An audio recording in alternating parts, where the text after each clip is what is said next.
ონკოჰემატოლოგიური პაციენტები განსაკუთრებულ პაციენტებს წარმოადგენენ. მათი დაყოვნების ხანგრძლივობა სამავთყოფოში ძალიან ხანგრძლივია და შეგუება ამ გარემოსთან ძალიან რთული.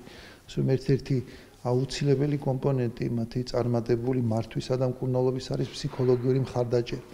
ნებისმიერი მხარდაჭერა გამოთქმული და გამოხატული არის მათთვის ერთ-ერთი მნიშვნელოვანი ფაქტორი იმ ემოციური განწყობის, მძიმე ემოციური განწყობის სხვათა შორის, რაც მათ ხშირად აქვთ აი ამ მძიმე სენის მკურნალობის პროცესში. ამიტომ ჯანდაცვის მინისტრის დღევანდელი ვიზიტი ამ ბავშვებისთვის იყო კიდევ ერთი გამოხატულება იმ მუდმივი მხარდაჭერის, რასაც ისინი გრძნობენ საზოგადოებრივ სხვადასხვა ფენის მხრიდან. მადლობა ყველას, ვინც დღეს გვესტუმრა, გაახარა ჩვენი პატარა პაციენტები, მადლობა ჯანდაცვის მინისტრს.